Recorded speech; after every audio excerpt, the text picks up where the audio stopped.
Alright guys, so we're going to start with some low stakes tournament play here. Just thought I'd add some variety to the channel, start doing a vlog of my online play. So, we just switched tables. I just knocked somebody out with a full house, jacks over threes, and he had trip threes. Waiting for these guys to finish out the hand. Alright, he had fives. King 7 suited midway through. I'm going to go ahead and fold this one out.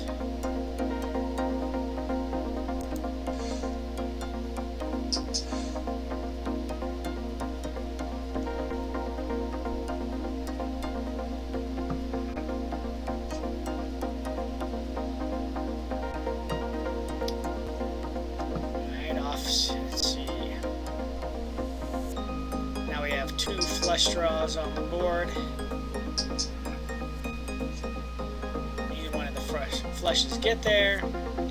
So I saved myself from throwing some money into a pot that I most likely would not have won.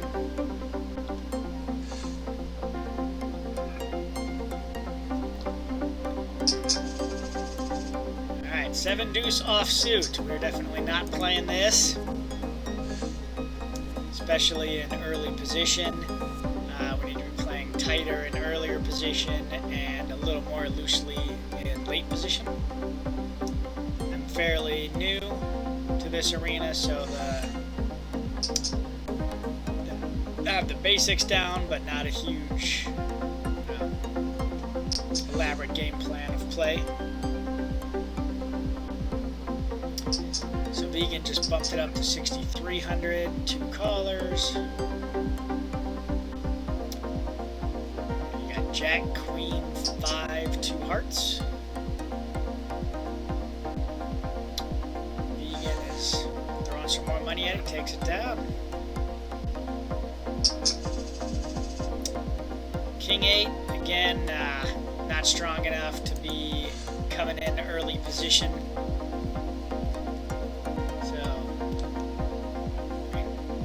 suited any 2 cards look appealing, but I've learned that if they're not connected, then it's really not a good hand to play through with. Because who knows, maybe it comes out and I get bottom pair, mid pair with 8s. Then do I really want to continue? I'm putting myself in a situation where I could potentially lose a lot of money for something I just could have folded out and not had any expense at all. So I got the same 3 players as last hand.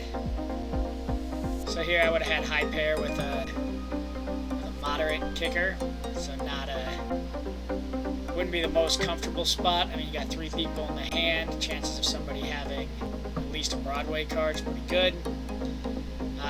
Now 10 queen get there with the turn being a jack card, with the jack of hearts, and then my heart draw actually hits, so now we have 2 hearts, 2 heart draw and a spade draw, so 2 flush draws. And last one's a queen. So now 10 gives anybody a straight. 10 ace would obviously be the nuts.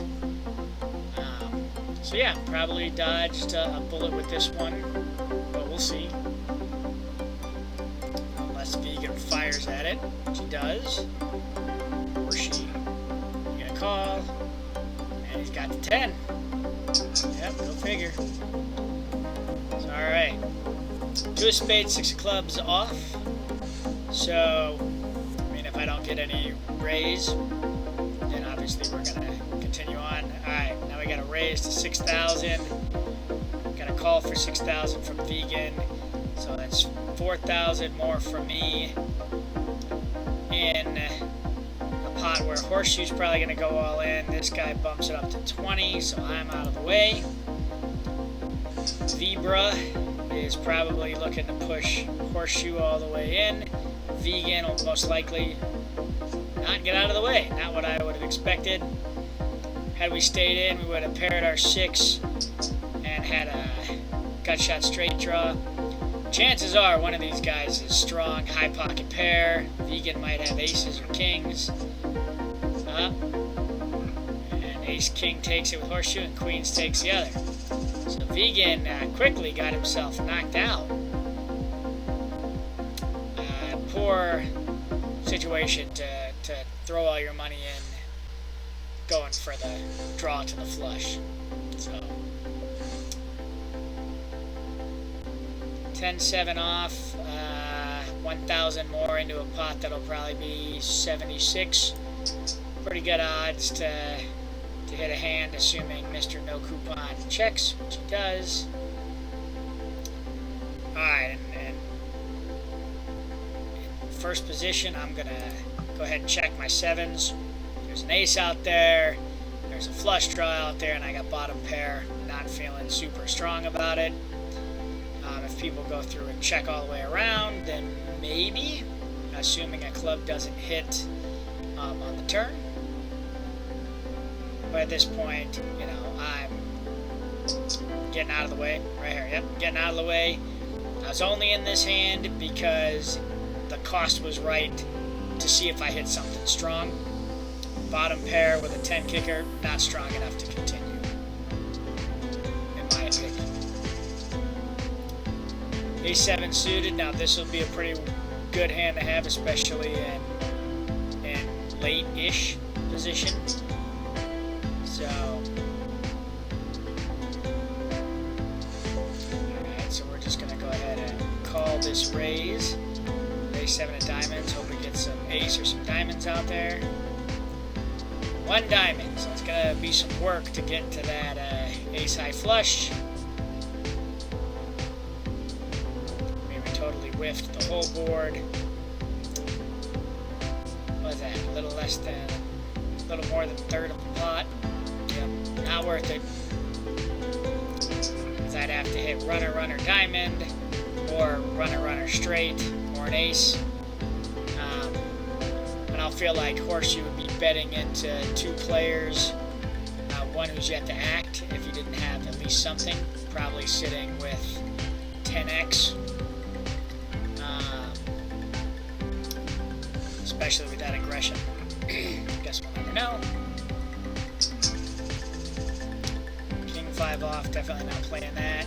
And while it checks around, or while it plays around, over here on the left, I've got the lobby open to this specific tournament. Super cheap tournament, just wanted to jump into it, get some video content out there as I get in the groove of this online play. We're in a 750 guaranteed tournament, 165 to buy in.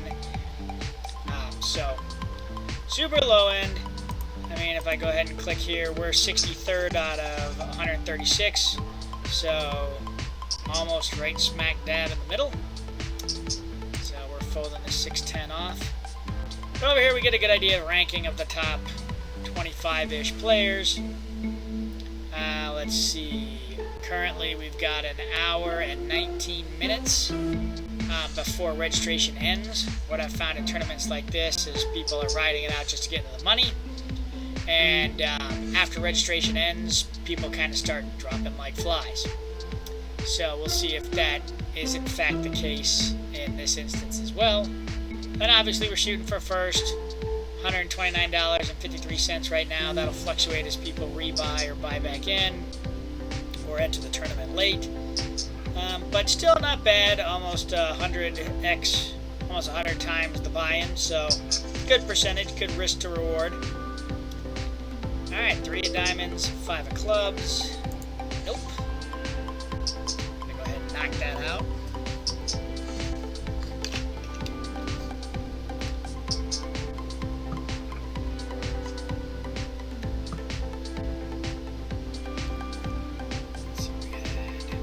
Would have two-paired it, but still, you don't want to be in a hand with that two-pair. If I played hands like that consistently, I would lose consistently. More often than not, those aren't going to hit anything.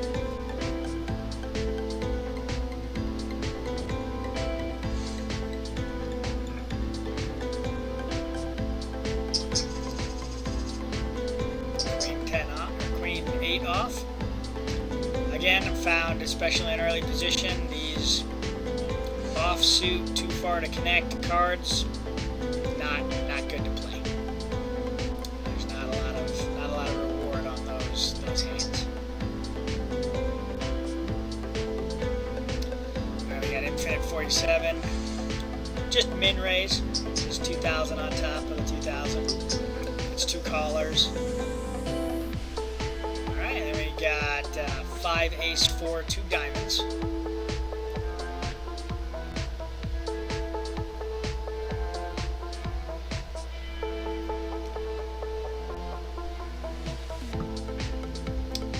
Check. Check. He'll probably bet based on the action so far. He raised pre-flop. Got 2 checks in front of him. I think a solid raise here, maybe a third, half pot, would probably take it down. Or not. I mean, granted, the 4 and the 5 hit the, I guess, big blind.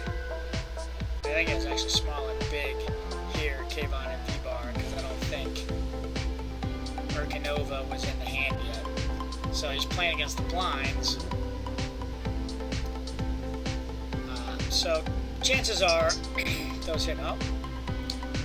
Now see with Cavani, maybe a weak ace. Ace 4, ace 5, something like that. And he hit it, bet it, took it down. 9-3 off. Again, not playing that.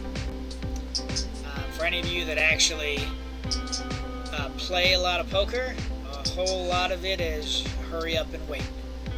There's a whole lot of folding hands. There's a lot of these poker vlogs out here that you watch that people are running through the hands that they've played, and yeah, they cut down the length of the video, but there's a whole lot of worse hands that go on in the mix there.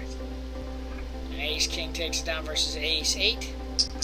Granted, Mr. No Coupon needed to shove there based on the stack size and the blinds, and with a suited ace, pretty good move. He just happened to run up against ace-king.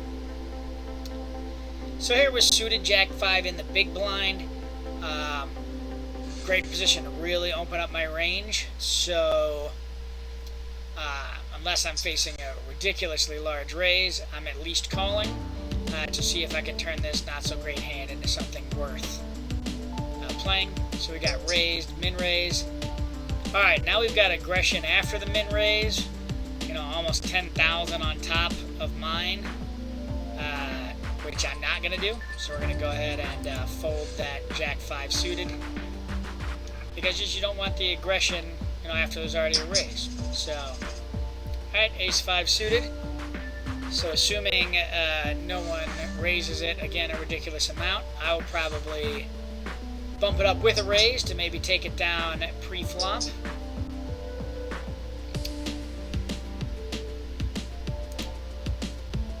Let's go 2/3. We'll bump it up, get some of these people to see how serious they are, maybe polarize some of their hands. Are you willing to jump in for about 4x on top?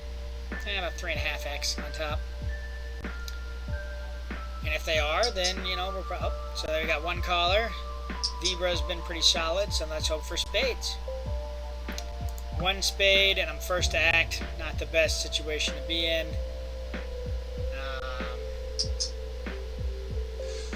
He bet pot. I'm not continuing with pot on that one, so he took the 7th down. Jack 4 off. Don't have any. Yeah, I don't have any. No skin in the game right now. I'm not even going to worry about it. After that loss, we're sitting exactly midway of everybody, so we're going to float along in this range here until we get a pretty solid hand and based on our position. So, you know, Jack 4 suited, just not a solid hand to be playing from the button, in my opinion. There might be some professionals out there that disagree, which is not really my thing. And then if a spade comes, obviously I'll be kicking myself, but again, more often than not, you're not going to make a solid defensible hand out of that. And now we'll never know. King 8 suited. See, normally this looks good to play. And we're not too far out of position. We'll have... No? Alright, so maybe I'll call the... Now, see, I don't want to open limp. I don't want to do anything. So I got out of the way with king 8 of spades. Vibra's been pretty solid. I need to assume that he's putting something in. There's a reason, and so I need to be very cognizant of that. But also, I can be aware that if we're out of position with Vibra, I can check and be confident that Vibra is going to bet. So if I can get a solid hand, then I can continue to check through and let Vibra be the aggressor. Ace-8 suited, this is good enough that I'll maybe min-raise and see where we're at with everything. Maybe I'll 2x raise. I'll 2x. So 2x raise. To get an idea of where we're at in the hand, you know, people jump in with this, then they probably have somewhat of a decent hand. You know, maybe kind of on the higher end. Now, Arcanova probably had the odds to call. Alright, now we got bottom pair against 2 players, first act. Both of them called my 2x raise at the beginning. So I'm going to check this, but I mean, chances are one of them hit a queen or a jack. So if either one of them were to bet that. Alright, so this lessens the chance that one of them has a jack. We can take a... take a stab at it for third pot, roughly. We'll take a stab, play that we have the jack. It's pretty aggressive to open bet into 2 players behind, out of position. Obviously, they felt the same way. So, hopefully push somebody off of a queen, or ace-king, or ace-x type of hands. We obviously didn't want to hang around for anything else at that moment.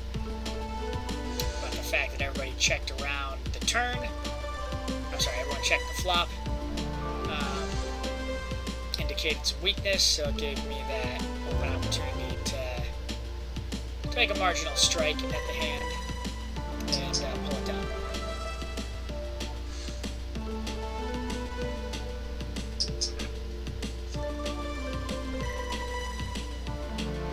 Alright, 8-8-10 with 2 clubs. Let's see what happens. Mr. Easy Money checks over to Horseshoe, who... Nice telling me, now we got knocked out. Now we have a jack of hearts, so some straights get there. Queen 9 gets there. 7-9 gets there.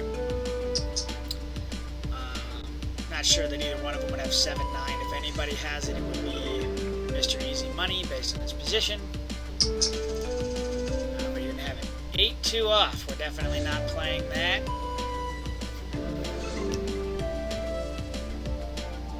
Alright, we've had more people buy back in or more people show up because we have a total of 149 now. We have 150. So a little bit better than half now. Key is just consistency. Be patient, slowly move up in the ranking. At least that's how I play my tournament play. If I get a good hand, I can, make some aggressive attack moves in order to move up in the ranks when I have position and somebody has bit and is on the line, and I'm pretty positive I've got it won, whether it's off a read of somebody or I just have the nuts. So, alright, we're going to check this Queen 6 off and get to a flop. We got 2 Jack Ace with 2 hearts. So again, this is one of those scenarios where I checked based on my position. Mr. Easy Money goes all in. Can't call it with Queen High, so I'm going to get out of the way. Urkanova, if he's got anything, in my opinion, should call in relation to chip stack to get it there, but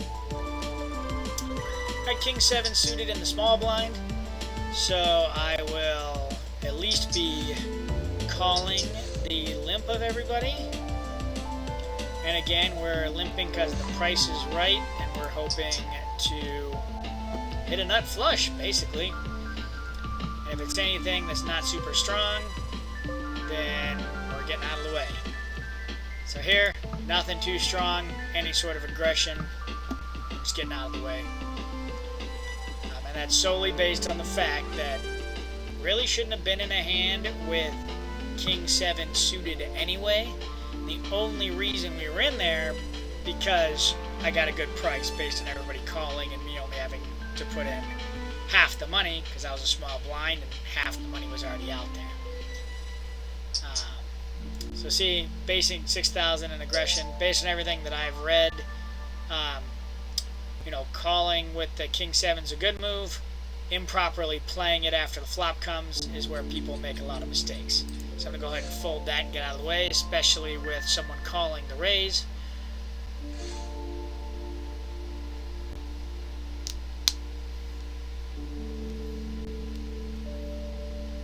E-Rock 1 could shove some extra in if he's sitting on a 9, or might just get out of the way.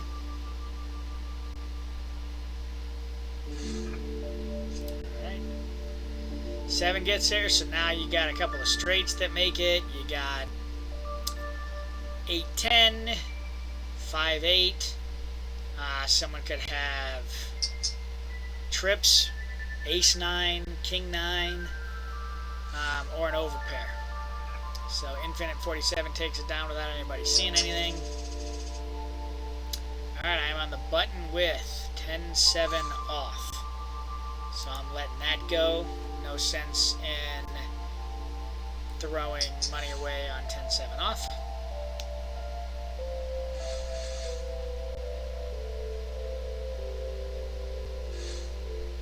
Alright, now as you can see right here, we're in 76, there's 149 left, so now we are a little bit south of half.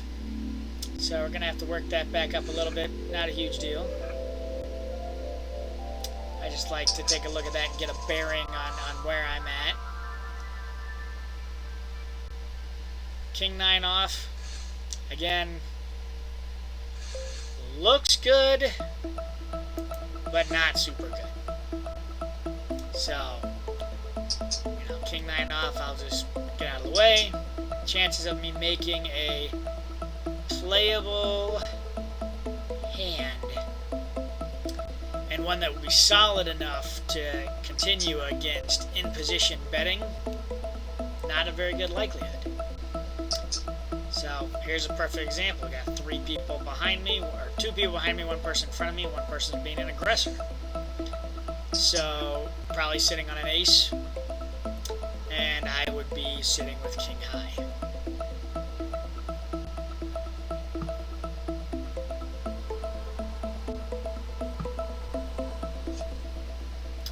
Alright, so backdoor flush gets there. That's about it. I'm thinking someone could have ace 4, weak ace to begin with. Ace jack, alright, ace jack gets there. Counterfeited the 4 if someone had aces and 4s. 4-7 of clubs, getting out of the way of that one. We are not playing blackjack. That 11, no good here.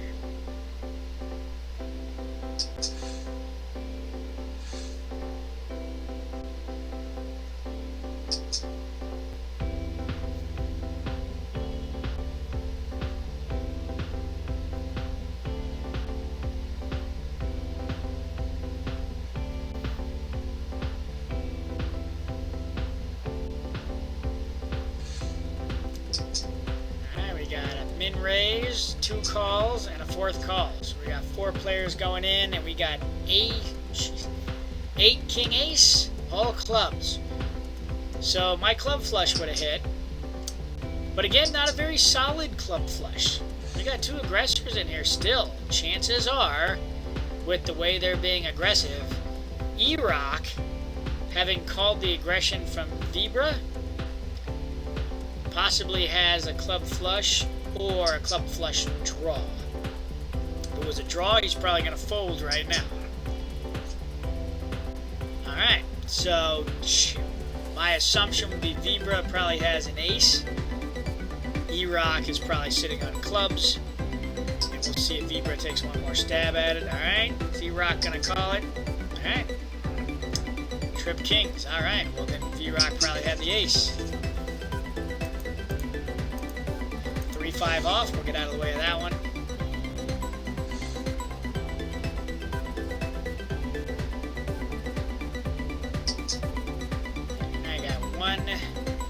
open limp.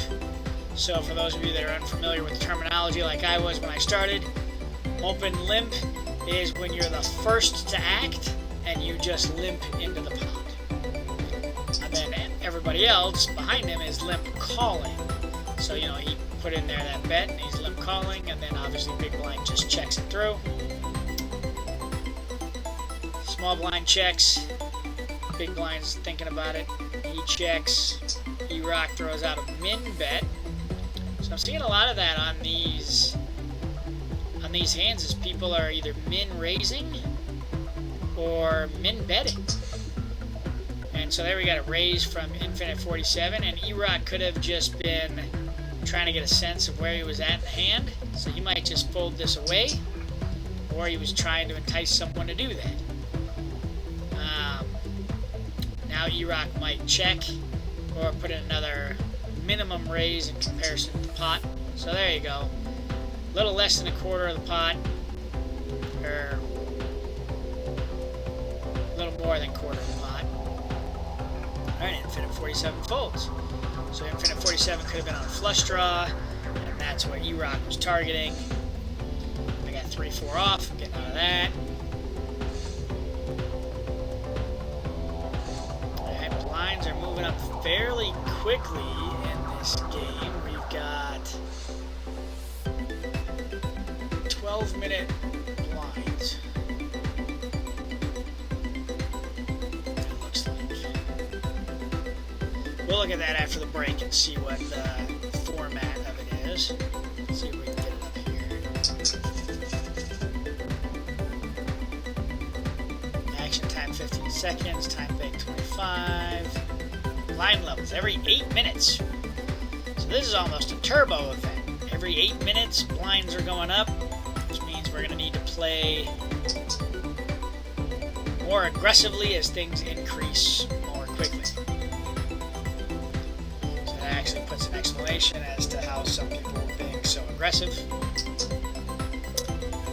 Speaking of aggression, Mr. Easy Money, I am not calling that 5x raise of my 2-6 off. Hopefully Blazing Forever calls as well. They're both high in chips, so hopefully can knock out Mr. Easy Money. Ooh. Another jack would seal it. Alright, so Kings takes it. Now I understand why Mr. Easy Money shoved. With his stack, you hit Kings, you shove. And you hope and pray that somebody calls. Probably would have wanted both of them to call. Alright, ace deuce off. Again, not a strong hand. I only have a wheel draw, so I don't even have two ways to make a straight. So just a weak ace, even if I pop an ace. I'm a weak kicker. So not really the best thing to get into.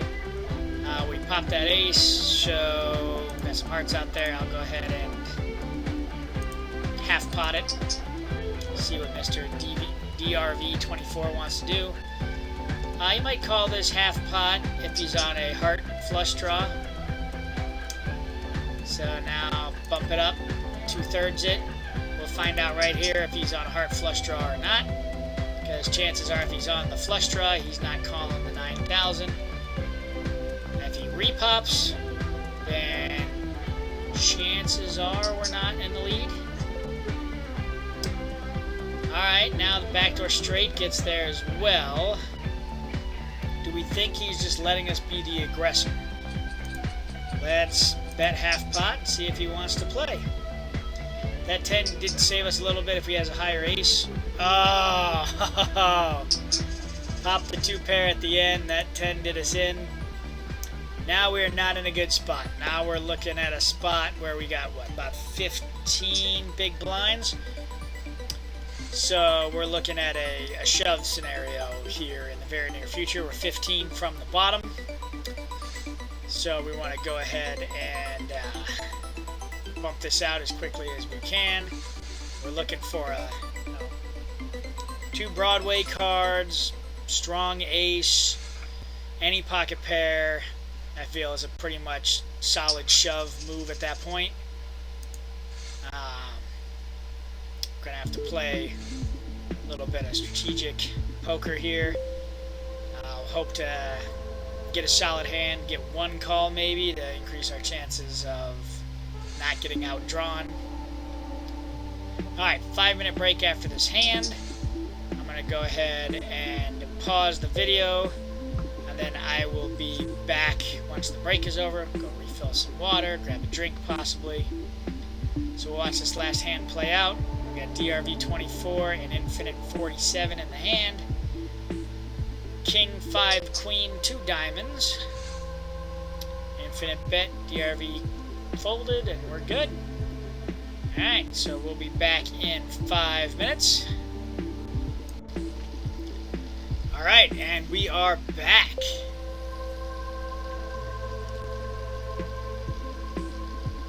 Maybe get my head out of camera a little bit better.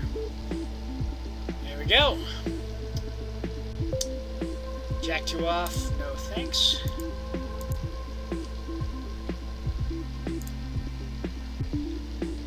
Went and refilled my water and got some Pop-Tarts on my break. S'mores. So, for those of you who want to relive your childhood, that's what I'm doing, eating my s'mores.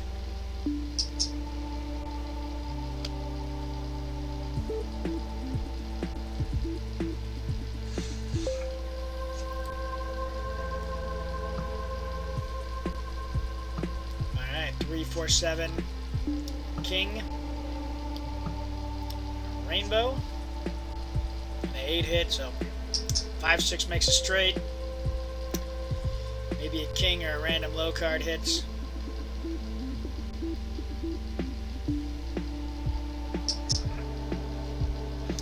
Hit the king. There you go, he's king, that makes sense. 6, 9 off, we're not going to play that. But again, we're sitting at a little less than 15 big blinds, so if we have an opportunity to go in with a solid hand, we're going to do it.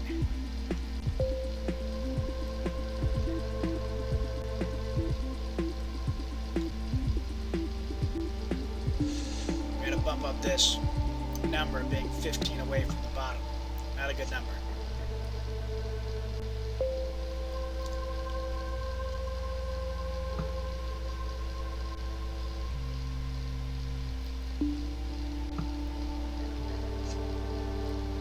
We still have enough chips to induce some fear with a all-in shove. Oh, full house on the board. Who's playing the board and who's got a pocket pair? Either one of them. Queen 4 suited, still not strong enough.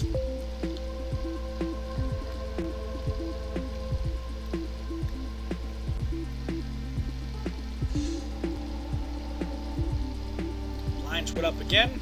We're now going to be at 28 on the next hand.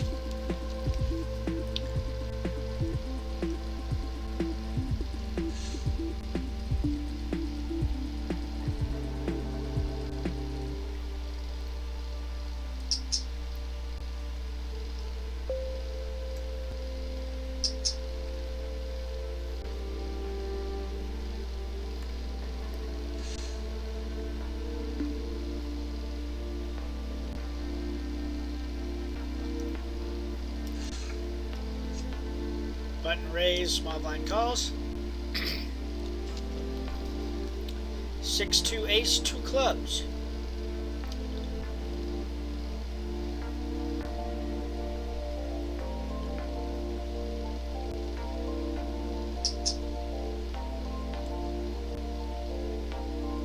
Just shy of a half pot bet from Infinite 47.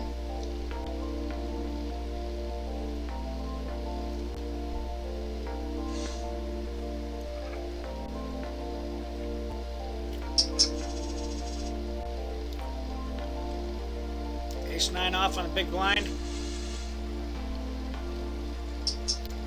I'd say it's strong enough for pre-flop aggression. Let's do it. 15 blinds left. Alright. I'll take it so far. Just got to fade a king. There we go. Fade the king or the 10. Double it up. 6 off.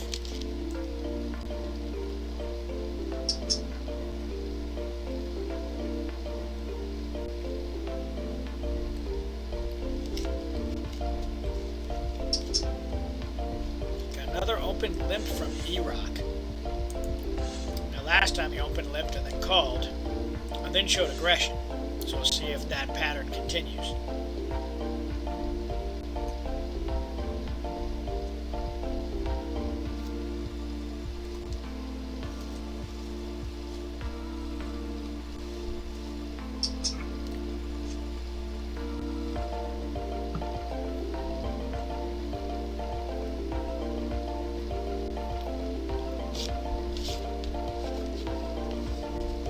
Alright, now we're back about in the middle again, so that's good.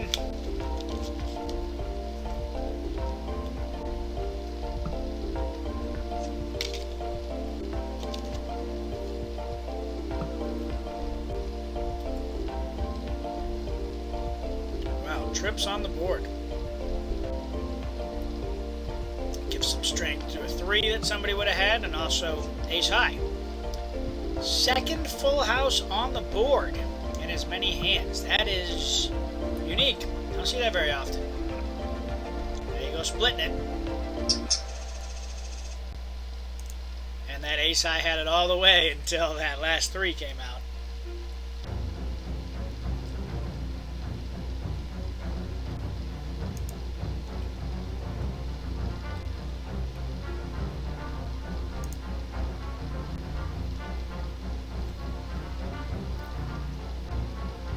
Exactly on the halfway mark again.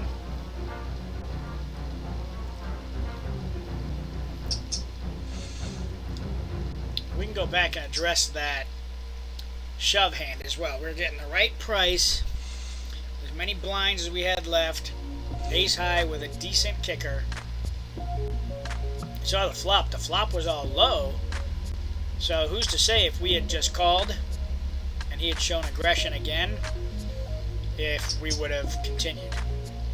So it was good that we did it ahead of time, no preconceived notions, and we would be able to, you know, make it or break it right then. Especially with blinds increasing as frequently as they are, we want to make sure we get ahead of that. When we got that opportunity, we need to act.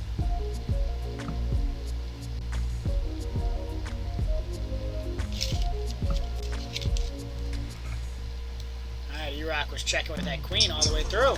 Sneaky, sneaky.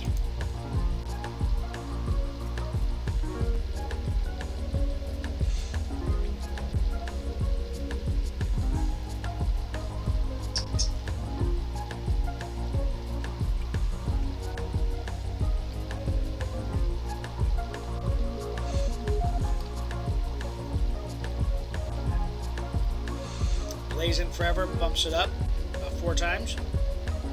A little shy of 4, closer to 3.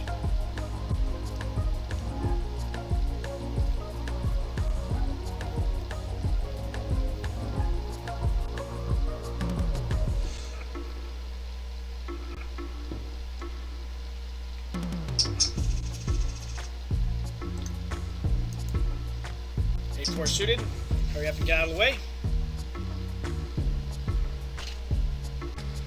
Again, what I described earlier, playing solid, consistent tournament poker is a lot of hurry up and wait.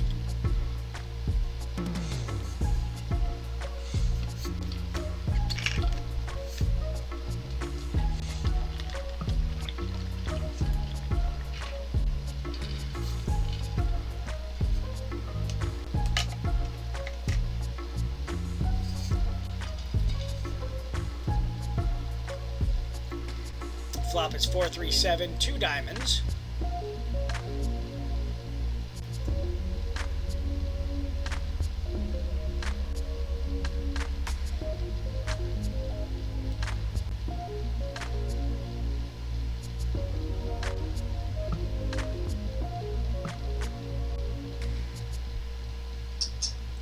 First 2 players check. The McRib goes all in. A gross overbet at about 4 times the pot. He's just looking to get people out of the way. definitely polarizing his hand. Either stone cold bluff or sitting on trips, probably. King 8 off. Middle of the field. I'm getting out of the way of that one as well. We're going to hang around, play some decently tight poker as we get out of position, and then when we get back in position, we'll be opening it up, making it a little more loose.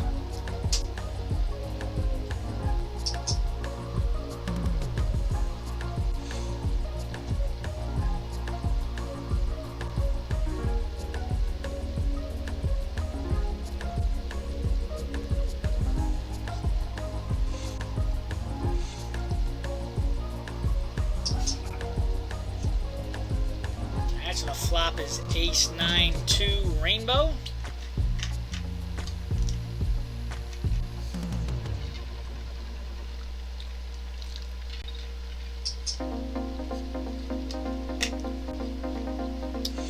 First to act, bet 7, little shy half pot, takes it down.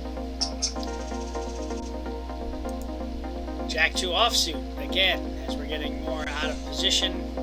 No reason to play garbage like that. Even if I was closer to being in position, still not a good hand to open up with. 2 is far too weak to be any sort of a kicker, and a pair of 2s with a jack kicker. Pair of 2s, gets beat by any other pair.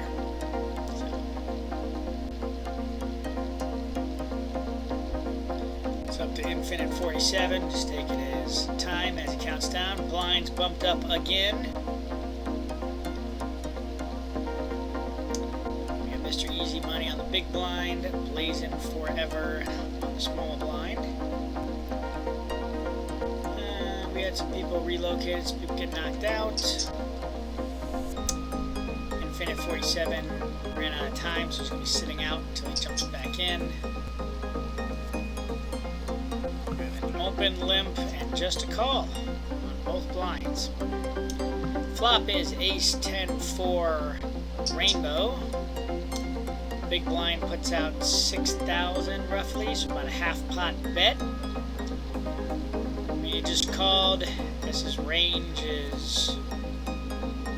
Yes, it could technically hit his range more than the blind. But if you're the blind call, it might have an ace.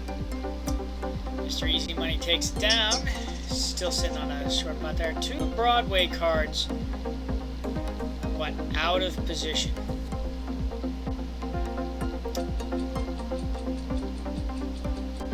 Go ahead and fold that. Queen Jack offsuit, out of position.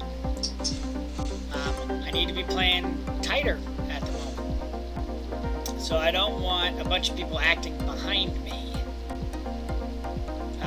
with Queen Jack off. There's too many things, in my opinion, that could hit above me. It's just not strong enough for me to have so many people to act behind me. So 7, 4, 5, 2 clubs. McRib, that's half pot. E-Rock calls. Now the flush hits. Front door flush gets there. And he had the ace high flush. So see, I would have ran right into that ace high flush had I min raised or open limped with Queen Jack out of position. So now we've just got me as the big blind in this one. 2 Broadway cards. King 10 is okay.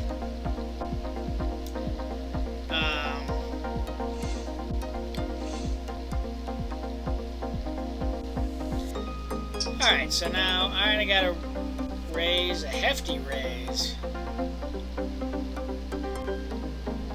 By blazing forever. Mr. Easy Money all in. This is not strong enough to be playing out of position. I'm going to let these 2 duke it out. Blazing Forever is priced in, so he should be calling. So I'm going to get out of the way. Blazing Forever calls, so my 10 is basically dead. And we would have lost to 10 Queen. So good thing that we got out of the way of that one. Reseating some people here, shuffling us around. Now we got Blazing Forever right next to us. Infinite 47 who's over here, now acting in front of us. DRV 24 who's behind us is now 2 spaces behind us. Vibra, who is on the first table, sitting to my right, who who has been overly aggressive the whole time, is now right across the table from me. So I've become more aware of the players and their position when playing online. It's not as easy as when you see them in person. You can match a face or an outfit or whatever to someone you were playing with before you were reseated.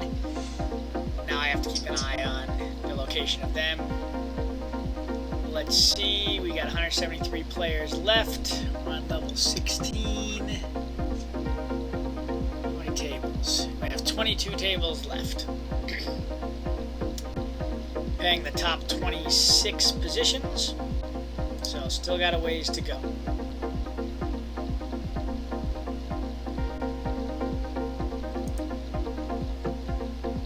Would have hit bottom pair there, but again against 3 other players.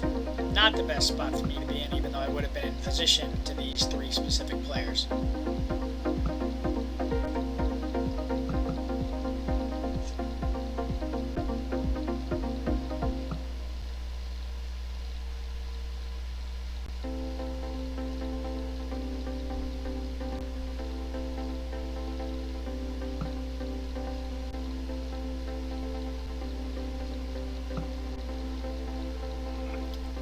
Ace-Jack takes it home, pair of jacks.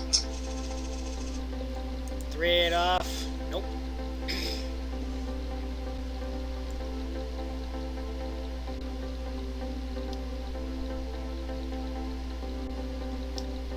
Now we got 3 folds. Got an open limp. Call. Limp call. Small blind folded. That must have been a really bad hand to fold with some open limps in there. I feel like that was probably a poor move by Infinite 47. I mean, he was priced in to at least see the flop. Alright, another min bet from DRV 24. See, that's enough to... Alright, hopefully that's not enough to take it down. Hopefully we've got some equity on both ends here. 2 checks going to river. Alright, we got King, 9, Jack, 8, Queen. So anybody with a 10 is taking it home. 10 ace is taking it home with the nuts. No flush opportunity. No full house. So ace high flush is the nuts. DRV 22 might have aces. Wants to see if Blazing Forever has a 10. Blazing Forever does not have a 10 because he folds. 4-5 off in the big blind.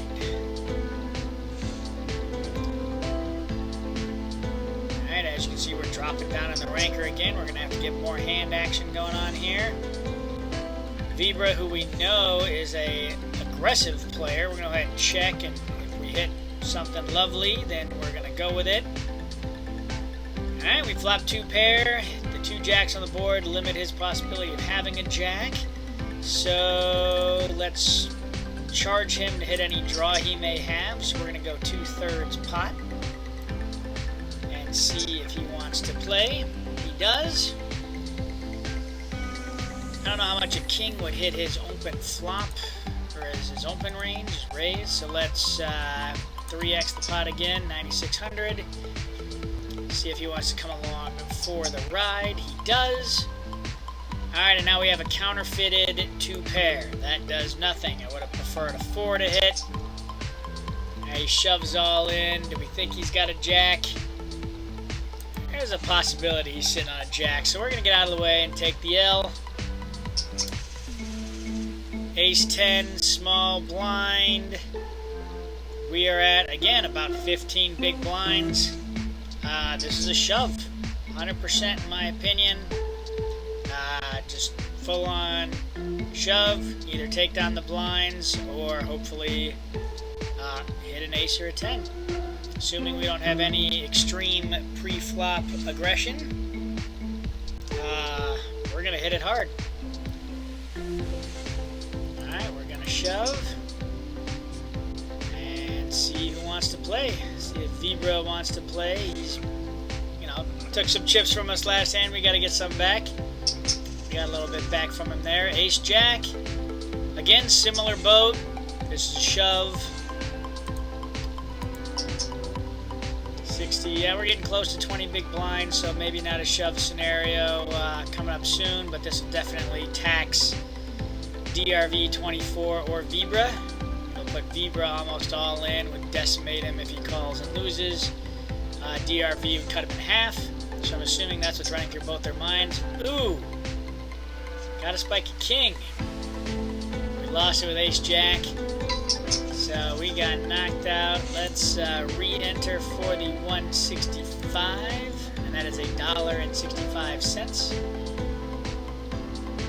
We're gonna go ahead and drag this over here. And there we are, we're back in the action, not in the best spot. That was kind of a rough ding there. Good call on Vibra for calling down the ace-queen, and unfortunately we had ace-jack. I don't see it going down much differently had I just called. We had that straight draw on the flop, and he hit top pair, top kicker. So something similar would have happened. He probably would have raised. I would have shoved with my ace high and gut shot to the straight, and we would have ended up in the same spot we did. So that's the importance of that shove to begin with.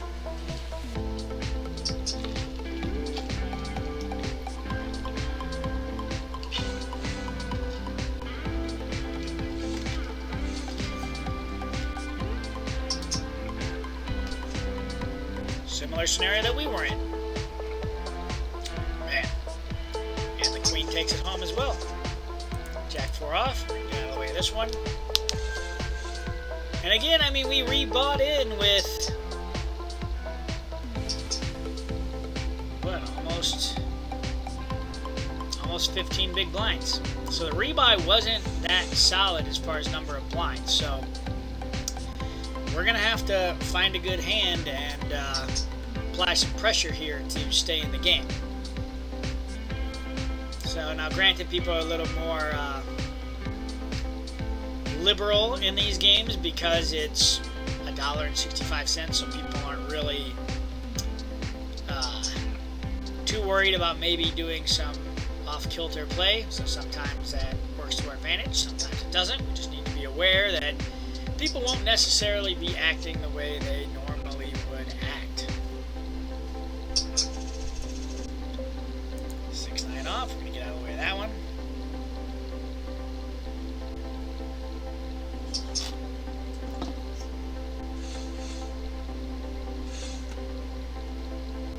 Boilermaker, min raise. Blazing forever, and the big blind calls the min raise. Blazing forever shoves. Boilermaker's done. Pulls down just shy of 20K. 10-8 of diamonds in the big blind.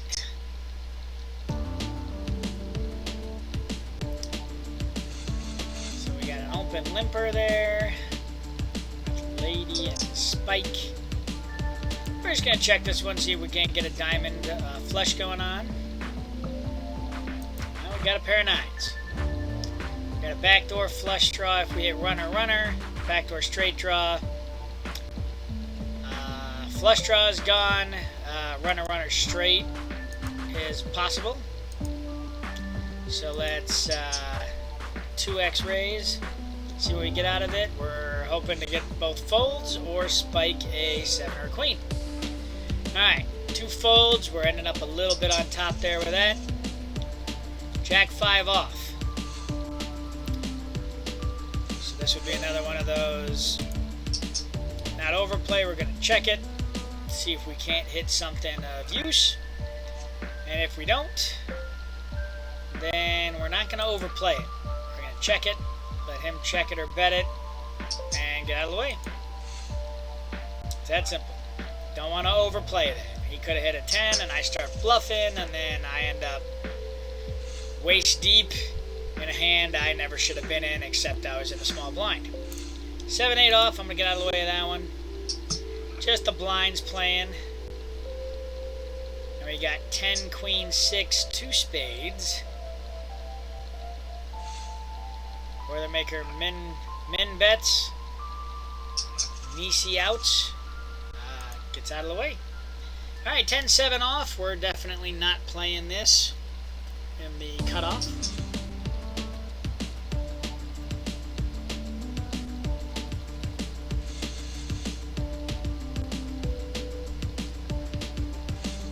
Let's see where we're sitting in rankings.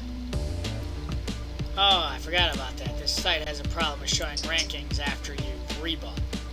So, we can look at my stack size, 54, and realize I am way down in the bottom somewhere. 53, 60, I am right there. So that is a hefty way from the top. And we got the top person who is 10 times what I've got. So that's a solid 3 or 4 double ups to get to where he's at. We're gonna make it happen.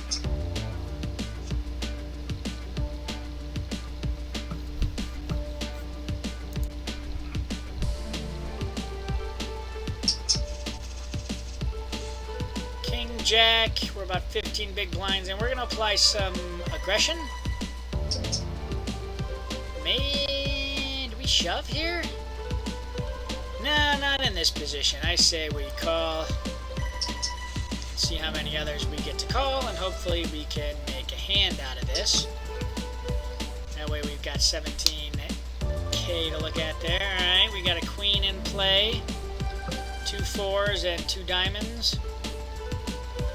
We'll check this and see if we can't spike a king. 3 shouldn't have really helped anyone. I mean, chances are nobody's sitting on 4. Let's 2x it, see what happens. Almost half pot. See if anyone in the blinds is sitting on a 4, which would be probable. Blazing forever if he has anything. He's got a queen. Lucky K probably has a 4 based on position. I got the information I wanted. Now I can get out of the way. Now we're at 10 big blinds, so... And I probably played that last one wrong too. I just should have shoved. But yeah, now we're in a position where we get a good hand. We're shoving. Sitting on 10 big blinds. And we've got an ante of 480. Which means in the next 2 hands we're going to be even closer to being exactly at 10 big blinds. So we want to start playing as if we're running out of time, because we are.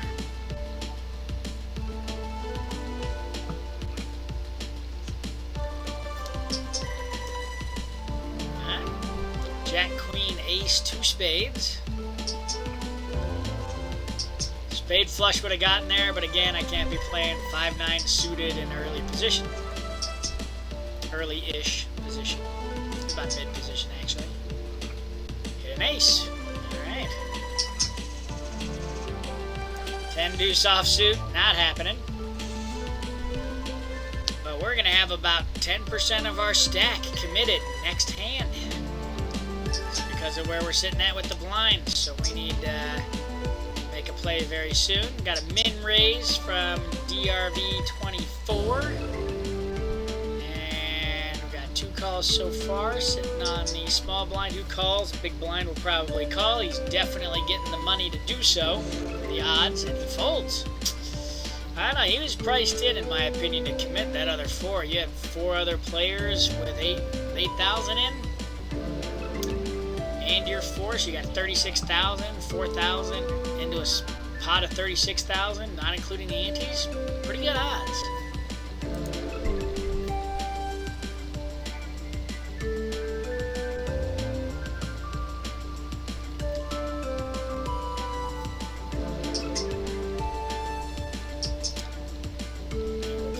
Stats here.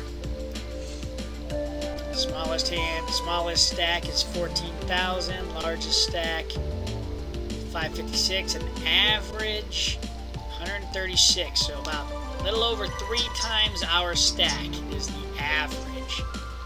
So we need to bump back up to that. Lucky's sitting with $1. Oh, he got counterfeited with the 10. That is rough. That is rough. And we've moved tables again. So now we're actually next to two similarly stacked players as we are. Honestly, we avoided the big blind there, so that was beneficial to us.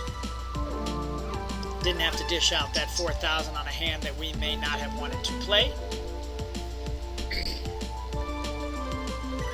But again, we're in a scenario where we need 2 double ups to be over average, basically. So we need a couple of solid hands to do a good shove, and either take down the hand or double up. I mean, I would prefer to rebuild the stack just by stealing blinds and antes if I can get away with it, but I'll be putting in with strong enough hands. Ace-9 off with 10 big blinds, strong enough for me. So what we're going to do here is we're going to shove. We got 3 players to act behind us. And they're both players we've been with at tables. So let's see if Blazing Forever. He doesn't want to play. I think they're both familiar enough that they know if I'm shoving with that stack, I've got something worth shoving. So Queen of Spades, 2 of Clubs. We're not moving forward with that. We did gain about 10,000 in chips from taking those blinds and antes. So that was a gain and 25% gain of our chip stack, so that was good odds. Ooh, aces against ace-king. That is not good for that ace-king. Alright, so arrive Runsk. Doubles up. And he is to my left. So he's always going to be able to see me act before he acts.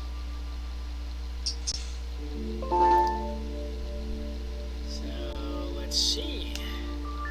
DRV24 has been min-raising quite a bit.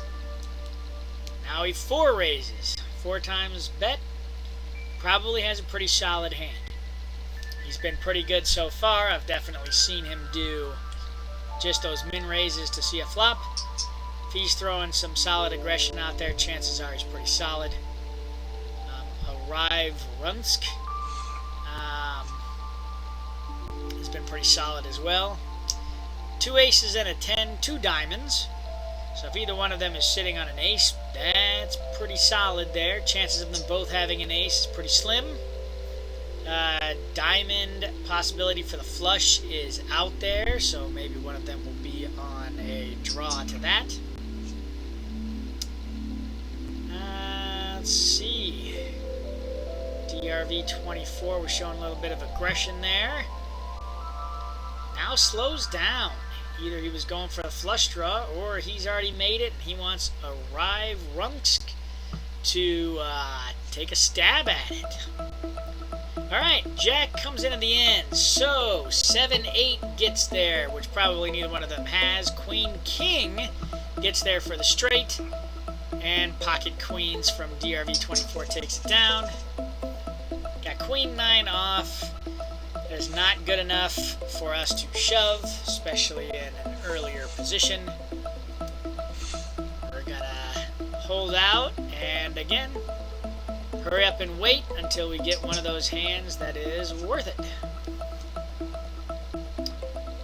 Of course, we would have hit the queen high, but hindsight is 20/20. Oh, we would have trip queened it. So, alright. Queen, Jack, 7, Queen, 2 diamonds. So, backdoor diamond flush draw is a possibility. Chance of either one of them having a queen. They'd have to have the case queen, so probably a jack maybe. But we missed out on that one, but again, that was a shove or nothing situation. Same here.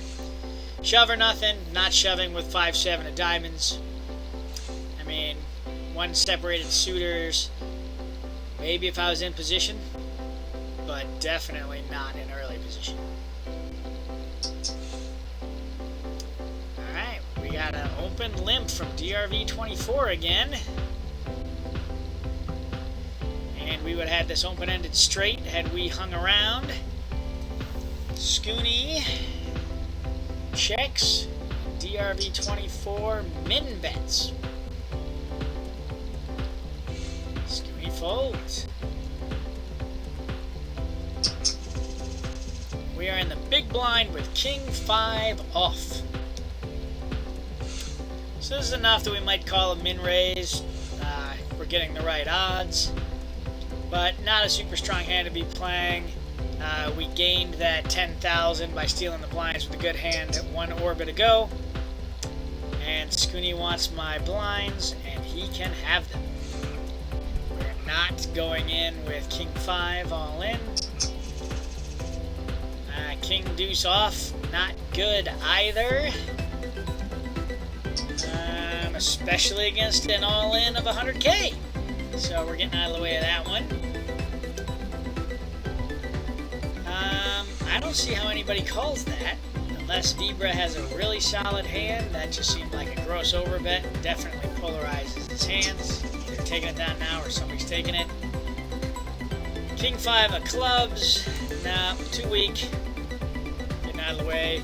We are back down to that 10 times blinds, actually a little less than 10 times blinds because the blinds went up. We're definitely in that all-in or nothing range.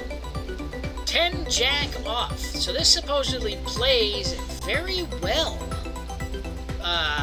post-flop because you will hit a lot of straights, mid-pairs, and it's my understanding that this is an all-in hand. I've got a little less than 10 blinds, 2 Broadway cards. They're connected, but not suited. And hopefully my 40 is enough to get some people out of the way. Except not J-Rock. So let's see, he's got ace-jack, so 10 jack. My jack is dead, so I needed a 10. Not the best scenario.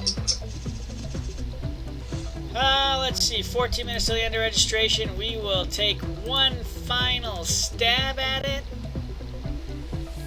and see if we can't turn this into something amazing. And it's going to have to be a shoving real quick type of scenario.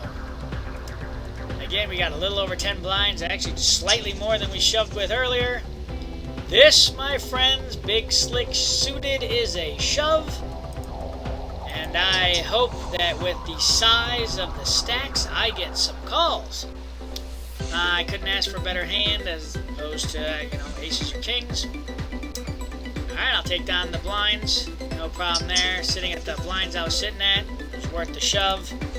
That'll give me some coverage for the blinds on the next orbit. I guess I could have played that slightly differently. Maybe a min raise, let somebody else pop it up.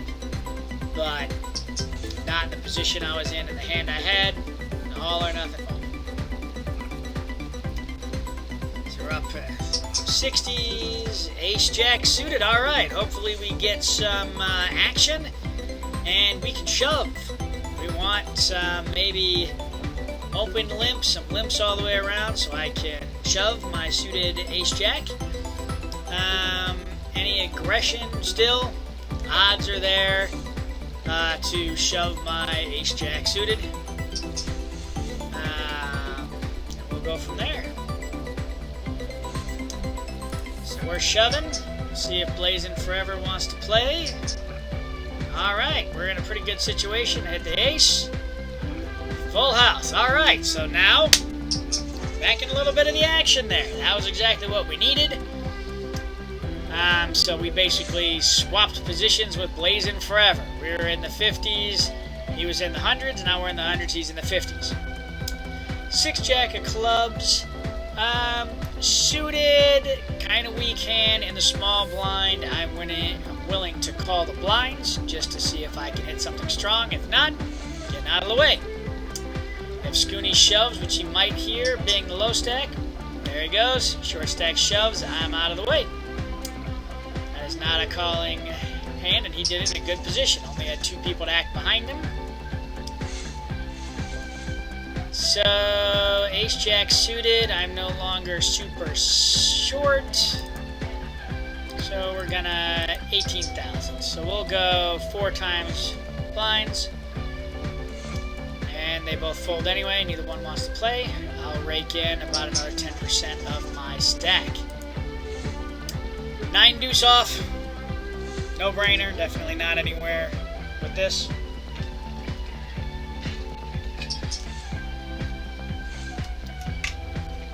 We're looking at where we're at now. If we double up one more time, we will be on the first page here of the leaderboard. So, oh, board paired and 10 didn't play. That was lucky for Blazing Forever. Pocket 9s. We're gonna bump this up. Let's go 5 times pot, or 4.5 times pot, I believe. Alright, shove with 50. We're going to call that with 9s. Coin flip. We just got to avoid an ace. Oh, he got lucky. He got lucky. We had it all the way to the river. But good for him. It was a coin flip. Figured that was right where we were anyway. Got to take your chances. So now we're back in a not hugely great position, but luckily for us, Blazing Forever had lost quite a few chips, so we didn't lose as much as we gained from him when we doubled up off of him. So would hit our kings there, but we got 4 king, 8, 2 hearts on the flop. We got a bet from J-Rock after a check from DRV24, call from Vibra. Turn is the 6 of spades. We would have spiked our 2 pair. I doubt that helped anybody at all. Should probably check all the way around, although Vibra is a pretty aggressive player, so if anyone's going to throw a bet out there, it's going to be just shy of a half pot. It's going to be from Vibra. So DRV, if he's got something, he'll probably just call. Both of them get out of the way, and Vibra takes it. Queen 7 off. Again, we're getting out of the way of that one.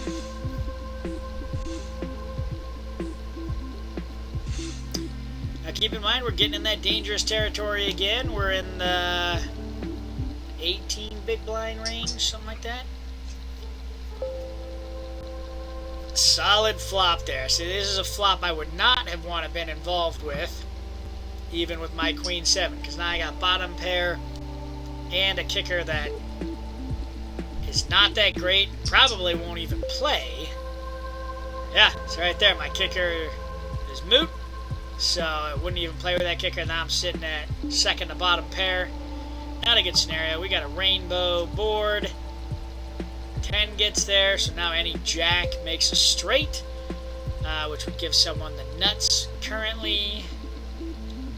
So yeah, definitely too connected for me to want to be on there with just a queen. Let's see if Nisi outs. Alright. Bet's a half a pot. See if it's a value bet or if it wants to bluff DRV off. Bluffs him off. He shows the straight with the jack. Most definitely. Queen 8 off. We're not playing that one. Blinds went up.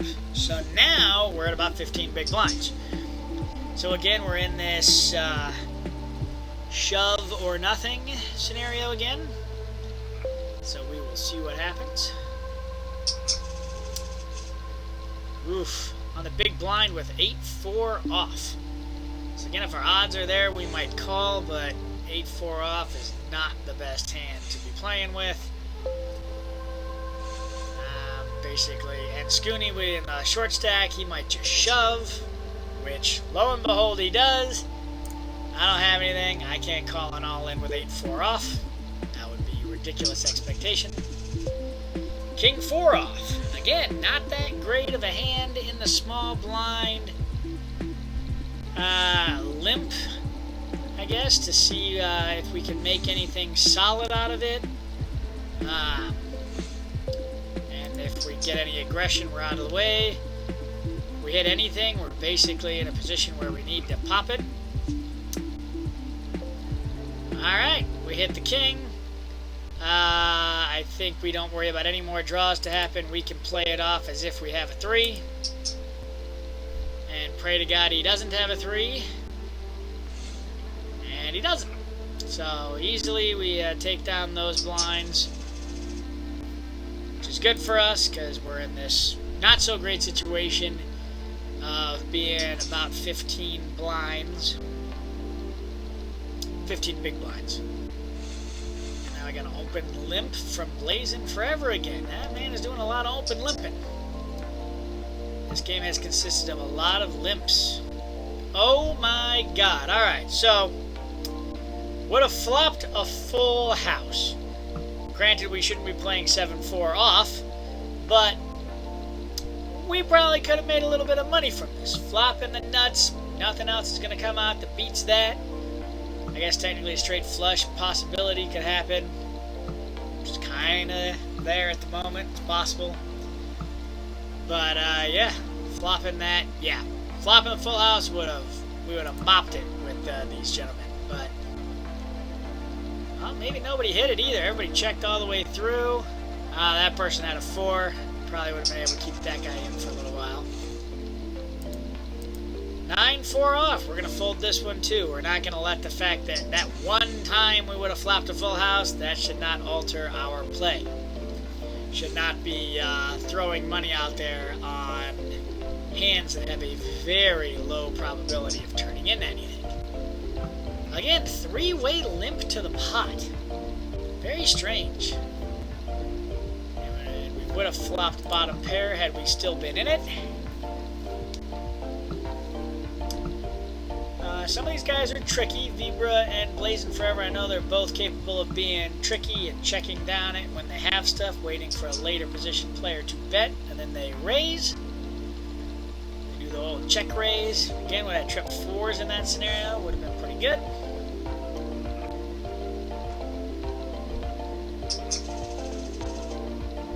King 6 off. We're not playing that one either. We're going to hang around, hope for a good hand, and hope that somebody has a moderately good hand that is worse than ours.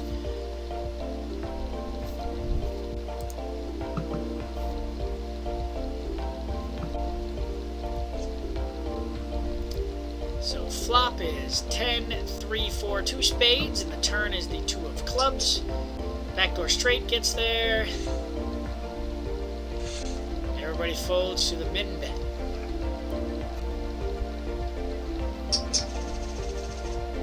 8-4 off. Now we get a lot of things grouped with a small card that are unsuited. Hopefully that means we have a suited high cards coming our way, or a pair. Vibra does a 3 times bet, takes it down right off the bat. Very tight tables. King 10 with 15 big blinds. I'm not in the best position for this. Let's call, since the table seems limp happy.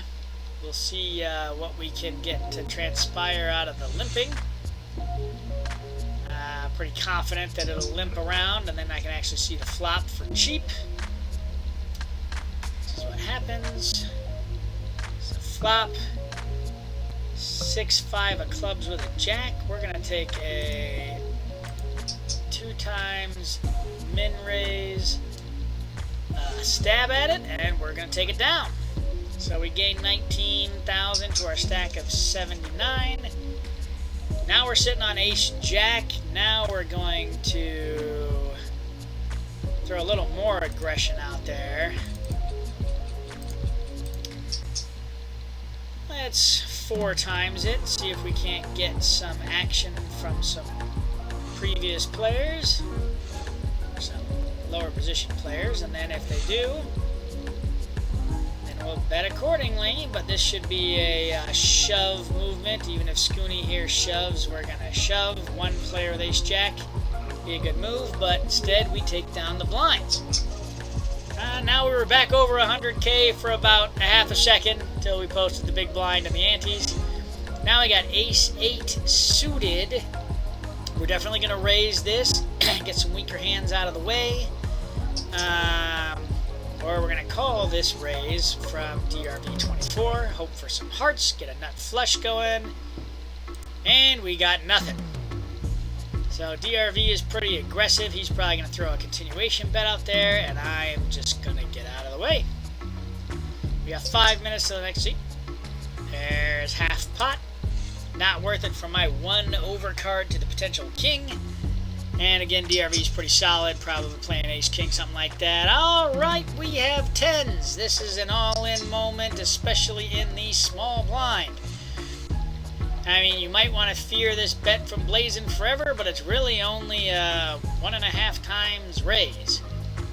So chances are, if we have a situation like we have Blazing Forever before, he's going to have 2 Broadway cards, and we're going to be flipping. So if he wants to shove, call my all in, we'll see what happens. He has ace-9. So again, all we have to fade is the ace, and we have successfully faded that. We're doubling up. Blazing Forever is crippled. We can't blame him. Ace-9 suited. He was getting to that point where he had to shove his blinds, or shove because of his ratio to the big blind, and that's what he did. Here he's probably trying to figure out, with what he's got left, if he should do it now. Looks like that's exactly what he was doing. I imagine some of these big stacks, smaller big blinds, will probably call. Oh! Or we're going to have Scooney try to take a stab at it, get the other 2 out of the way, and take down the pot so he can double up. Ace-Jack against King-Jack, and Ace-Jack takes it. So Scooney scoops up a little extra chips there, and Blazing Forever has less than a minute to rebuy back in if he wants to. Probably not the best option at this junction. The average chip stack is 3 times the buy-in stack. So at this point, it doesn't make much sense unless you just want to light $1.65 on fire and try to double up quick. Which, frankly, I did not too long ago, so I can't really say that that's a horrible idea. Alright, we got a min raise from Vibra. It's on DRV 24, who will most likely call, which he does. And both these players pretty solid and both pretty aggressive and sticky. So DRV probably has 2 Broadway cards. He's been very consistent on playing tight. So he might have ace-king, probably not a queen if he's taking this long to respond. But probably two Broadway cards. An 8 comes up on the turn, getting Jack 10 there. So if either one of them sitting on Jack 10, they made their open-ended straight. There's still a flush draw possibility on the board, and Vibra is taking another stab at it for 2/3 the pot almost. DRV 24 thinking about it. I haven't seen him take this long to think. He might be trapping Vibra. But nope, he decides to get out of the way. 8 king suited. Not in this position. I'm going to go ahead and get out of the way. Too many people to act behind me for that to be a viable hand. Alright, so we have officially surpassed the rebuy time. So now this is when people get a little crazy and start falling off. So right now we're in a situation where they're paying 107 positions, and right now we have 195 players left. So we really just need to escape the next roughly 100 players. And then we butt in 3 times, so we really need to get 44th place or better to break even. So that'll be our target. We want to get in the money, make a little bit of it back, but we definitely want to get in the top 44. So damn, that would have been a good hand to be in with 2 pair. Ace-2 suited, not a bad hand to hit prior to the break. And again, not super strong though, it's just good to be suited. But I can only hit a wheel draw, I can't hit a straight in multiple directions. Obviously the best thing to do would be to see a spade flush come out there, and I would be sitting on the nut spade flush. lot of these people get antsy before breaks, so once they're done with this hand, it is break time. So I'm going to check this and see if we can't hit this spade flush. Alright, so see, now we hit an ace. We're not 100% sure where we're sitting with everybody else's ace possibilities, so we're going to take a stab at it for 2 times the pot. And someone could possibly be sitting with a stronger ace. Probably that guy. So for 16, 5 more, I'm going to call and see if a spade spikes or a 2. 2 gets there, and so does the flush. Front door flush gets there, so I'm going to bet out 16-5 like I hit the flush. And he calls. And now the 10 hits. I'll check it down, see what he does with anticipation to call most things except maybe a complete shove. But I don't know if he would have been raising me with the flush. Now I'm thinking he might have 2-paired it. Do I want to call this?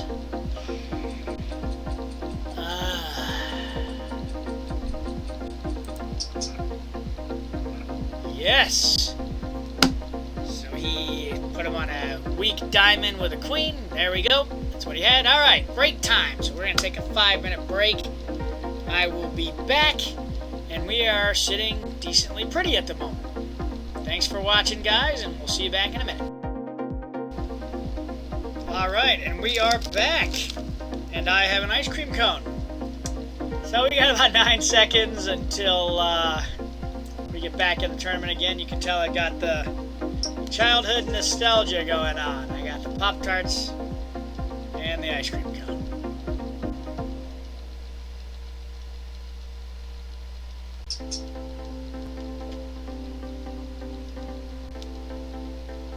Get out of the way of that one.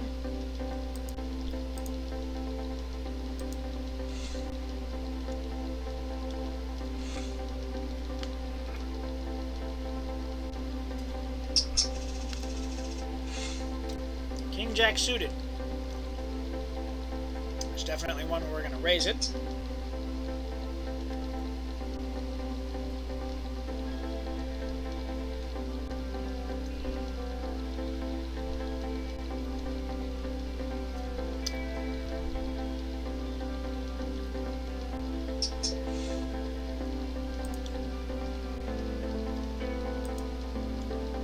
And let's do 2/3 pot. We'll bump it up to 2, 3, 4, 5, 0. Just because that's what it happened to turn out to be.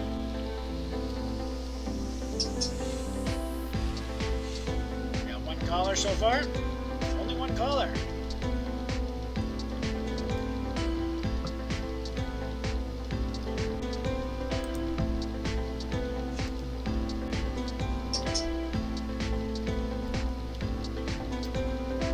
Sad bet from him, but we also have the straight draw. I imagine he's probably trying to milk some money out of me. Clubs get there, we might be able to fake them. Never mind. He's either faking it or he's got it. Not worth it to me.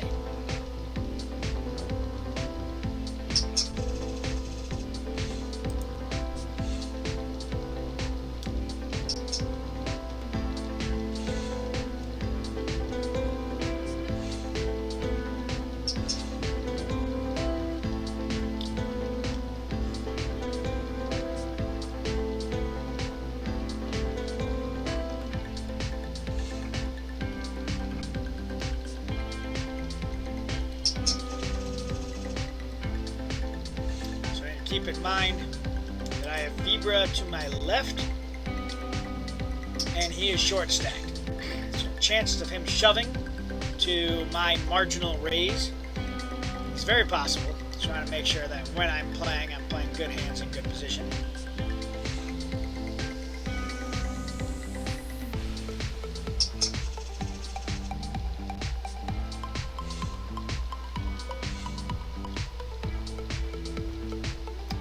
Play this hand in that position. Too many people to act behind me to do things stat. Then Vibra shoves. There you go. Yeah, so spades would have been a bad choice.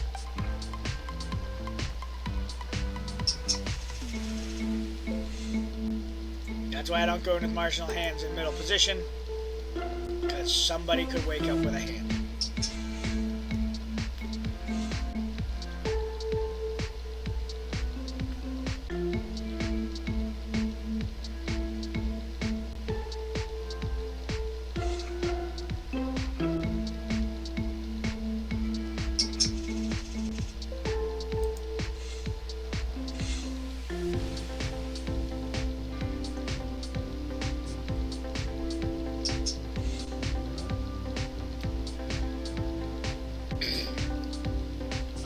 Heart. It's in that position where he's going to have to be shoving. Ace Jack, of course, calls. Ooh, 9 give blue heart the pair, and then ace spiked.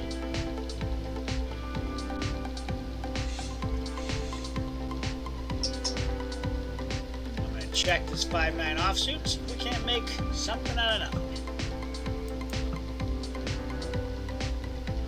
And we cannot. Out of the way and let them duke it out.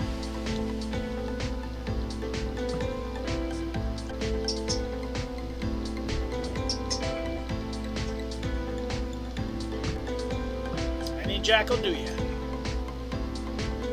Oh wow. Spike that 2 pair.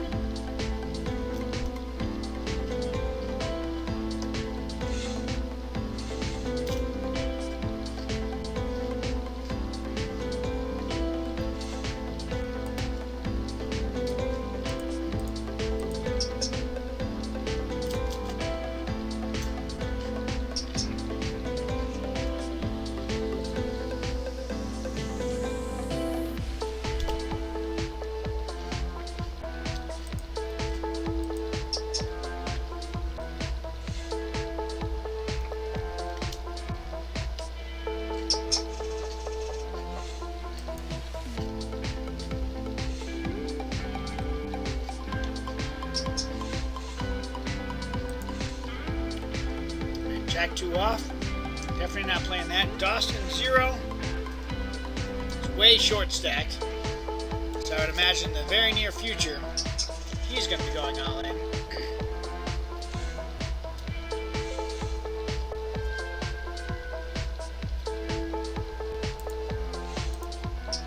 He's got about 7 big blinds left.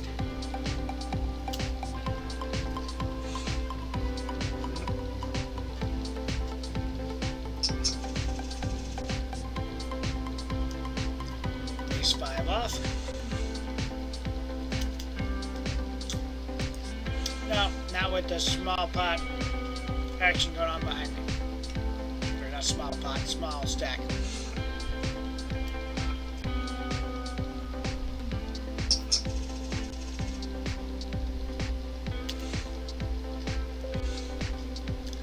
Suited connector's all limp. See what happens with it. Now we're going to get out of the way.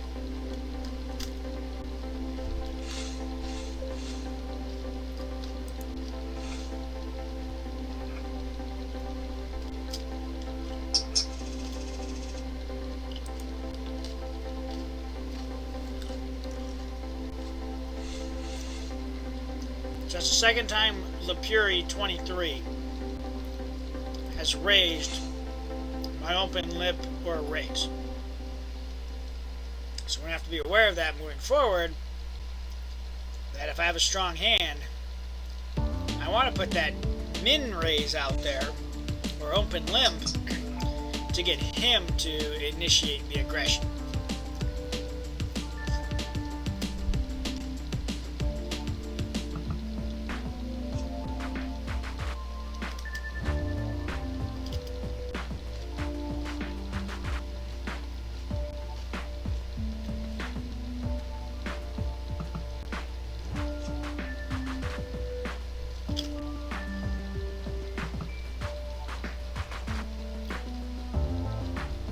King high took that one. that's interesting. 5-3 offsuit, getting out of the way of that one.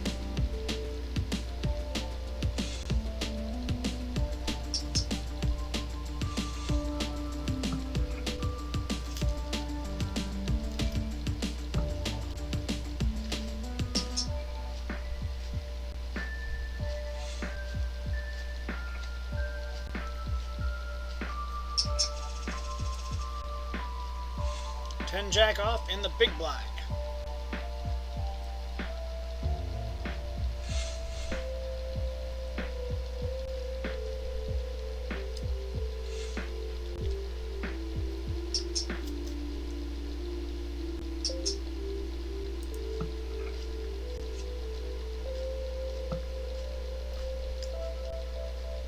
So we flop bottom pair.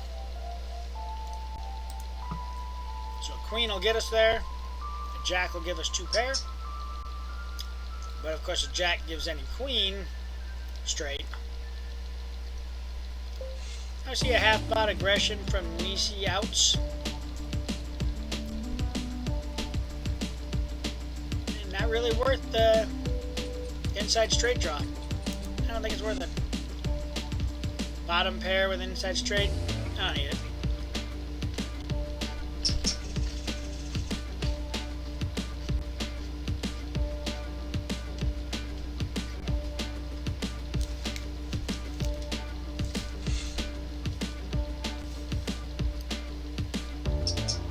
Now, keep in mind, Lapuri 23 likes to mess with me, so we're gonna limp in with this jack 8. All right, checked it. Alright, we're going to check it. We got an inside straight draw to a 9. See if they let us get a free card out of it.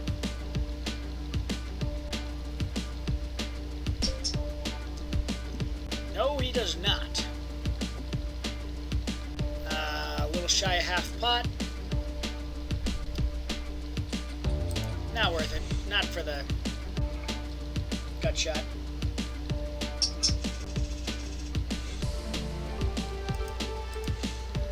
10-8 off. On the button. Big blind is an all-in type scenario.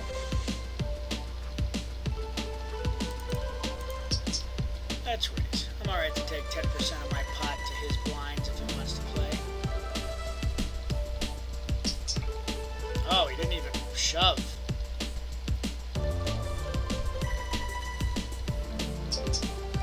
I guess I can give it to him now because there's no... I didn't hit anything, but pre-flop shove I would have called. It was a misstep by Dawson. Should have shoved. Probably would have won. Doubled up.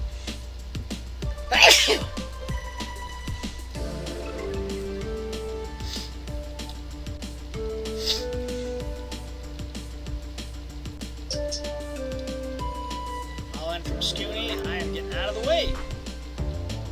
Just trying to steal Donner J. Chump's blinds because he's sitting out, I believe. Yeah, he's not here. So whenever he's on the blind, someone's going to be trying to steal it because he ain't there to defend it.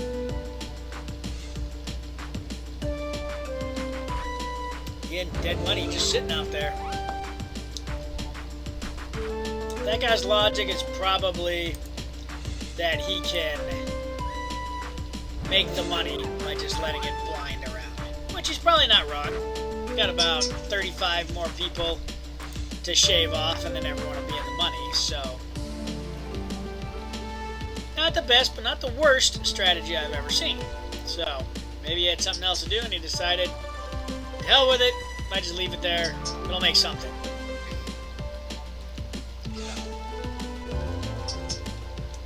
Got a min raise, called by 2 other players. 5, Jack, 3, 2 hearts. Only to shove again by Scooney. Scooney's making some moves. Trying to get back in it. 6-5 of diamonds in early position. I think not. But I will be looking to hopefully get a good hand against one of Scooney's shoves. And be able to dominate that scenario.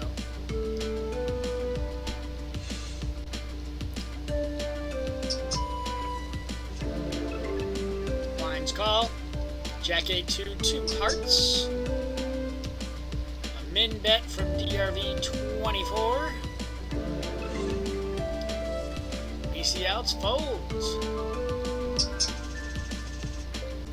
6-7 off. Again, I am getting out of the way for that one. Scooney is on the big blind. And the chances of a shove are kind of real. If it's just Qua 1 that calls, then Scooney, well, even if it is Nisi outs, will probably shove. I think it'd be a good move on their part. Just shy of 20 big blinds, only 2 players you have to get it past. But they didn't make that move.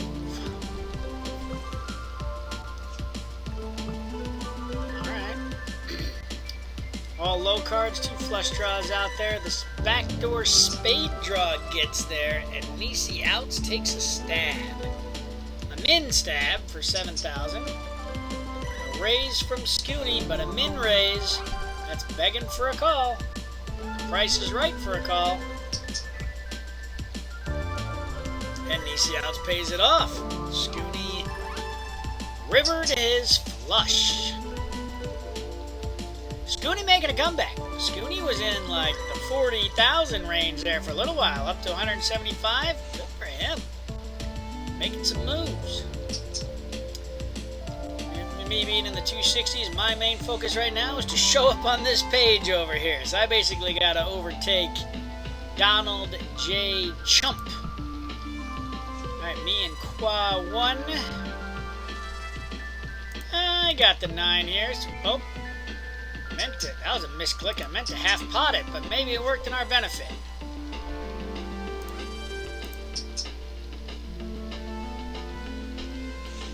It did, because he probably would have folded to the initial raise.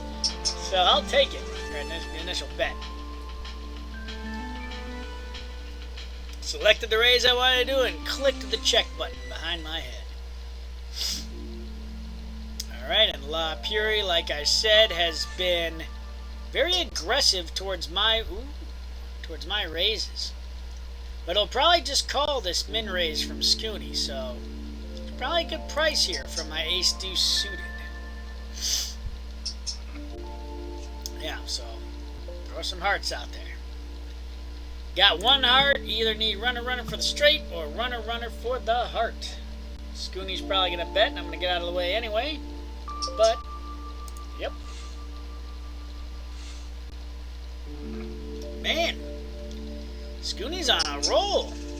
Scooney breaking the 200K mark. Good for them.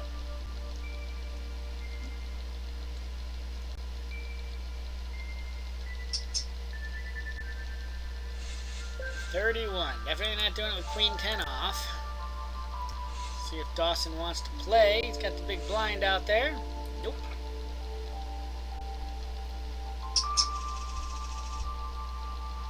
Ace 9 off.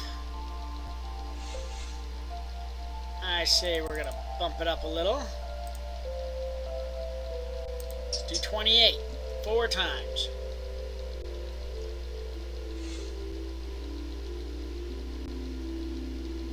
Dawson shoves, everybody else gets out of the way.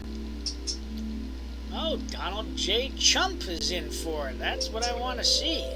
And Qua. Qua 1 is in it, and so is Donald J. Chump. So we're going to take a continuation bet at it for... yeah, 35 seems right. Donald J. Chump throws the all in. I'm going to get out of the way. Good job. You can take that down. Yo, check raise. Let's see if I can get him to do it again, because I am willing to throw in stacks with my jacks. Chances are, whatever I'm up against, it'll be a coin flip or better.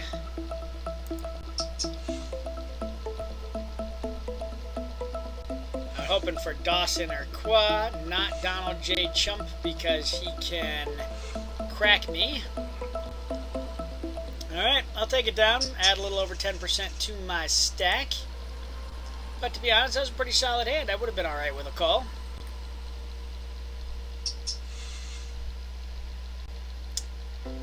So open limp again from Nisi Outs. And a raise from Donald J. Chump. And an all-in from Qua 1. Now we're moving. Let's see. And Donald J. Chump better call. I mean, it's double his raise, but he's got, I mean, it's 7% of the stack. You call, man. What are you thinking about? Oh, but he did it with... That's what he's thinking about. He was shoving with crap just because he was in the dealer position. Good for Qua 1 sniffing that one out and having some a good hand to show up with. Good for him.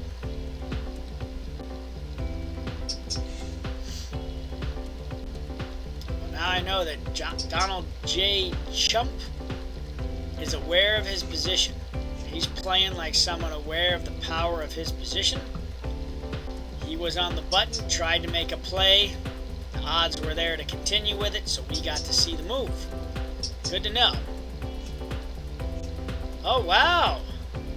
Oh, Donald J. Chump is taking some heat. He's taking some heat. I mean, we got the table pretty even now. We got DRV24 is in the lead now, and he's not even on the first page over here. So, I mean, we still got Donald J. Chump showing up, but he ain't at 300s anymore. Alright, back to the action. 2 all-ins. Dawson and Donald J. Most likely everybody else to get out of the way, let them duke it out, which they have. Oh, that's crap. Donald J. went in with crap and caught his 7. I don't know what's going on with him, but he's forcing it. Man, I think he's gonna do this every hand. He's gone all in like the past 4 hands. I'm gonna get out of the way of this one. Alright, he got something. I would hit my 10. Zach hit his jacks. Alright. Donald J is dwindling. Yeah. He's just going all in every hand just to be that guy. But man, he's lost a bunch in a row already. He's gonna come up against somebody. He's doubling everybody up. I mean, if I come up with something solid, chances are he's gonna shove. There he goes again.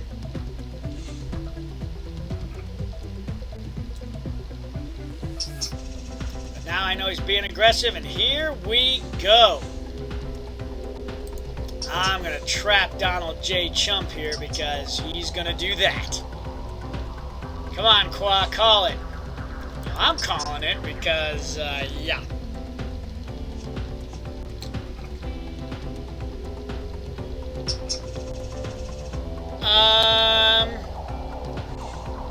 Yeah, I'm not too sure about that one.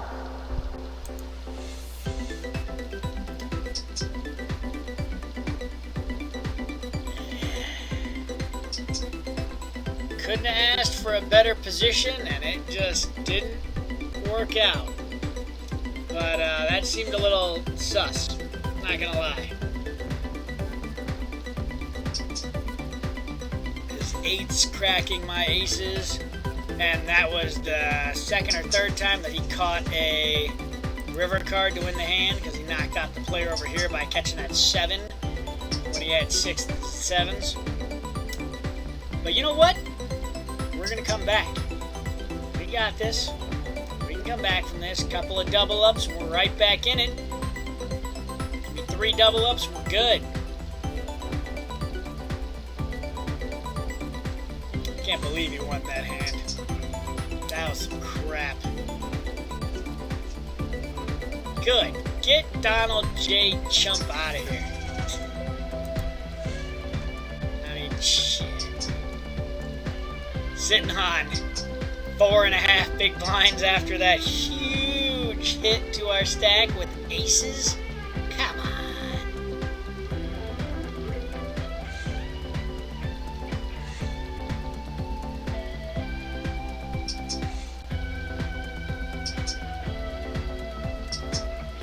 Oh, wow.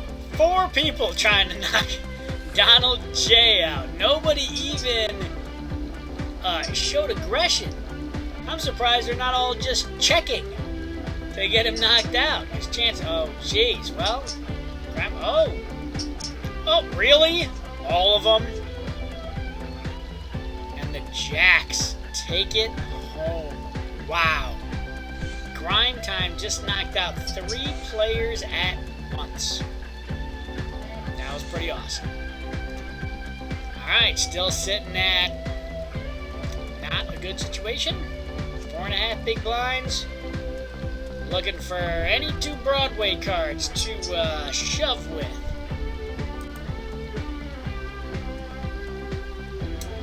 But it's going to take a couple of double ups to be right back in it. One double up puts us at 70. Another double up puts us at 150. Another double up puts us at 300. That's what we want to go for. I'm telling you, it's going to be the next 2 Broadway cards. Alright, we've got 1 open limp. It is now on the Bandit. Just taking his sweet time and folds. Edgeways. The small blind calls the blinds, and we see a flop. Flop is 9, 5, 7, 2 clubs.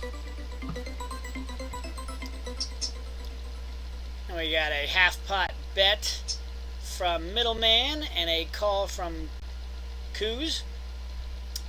Edgeways is thinking about it. Might be a good time for a shove, but folds. Now we got the 9 of clubs. Pairs the board and the front door flush draw gets there.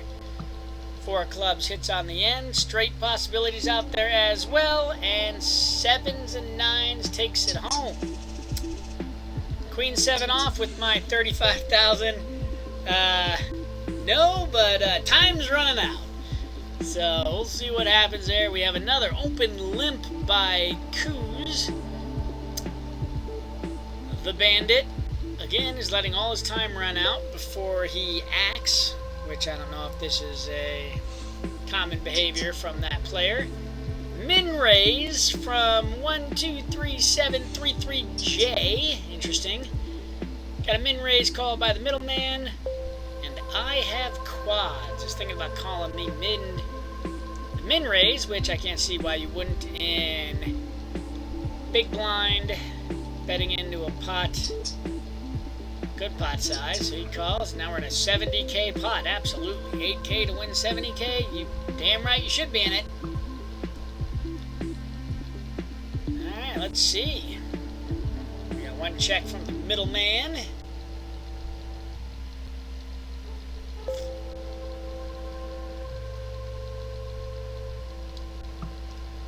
Check. Excuse me. Ooh, 35,000. So half pot bet. And Middleman had the call button already checked. That is not a good sign for these people. I'd be willing to bet that Middleman has an ace. That was an auto call that happened there. Alright, backdoor flush draw gets there and Coos takes it. King 9, blinds just went up. I got 2 more hands. I don't think I'm going to get a better hand than this. We got to shove. 34K. Man, hopefully everybody calls and we win. That way we can, 6 times our money or whatever that would be. And sextuple it or whatever. Alright, maybe we can quadruple our money. Show me King 9 on the... Oh, jeez. So you went all in. King 9? King? Give me another king. Right up against aces. Well, 113th when they were paying 107. So, yep, just outside the money, but those aces getting cracked was the make it or break it moment. That'll probably be the title of this video is Aces Cracked. Downfall from there. Well, thank you everyone for watching. Feel free to check out my other videos on DIY and other products. I also have some meditation music in there on a playlist. Please like this video if you like the content, and subscribe to the channel. And as always, thank you for watching, and I will see you in the next one.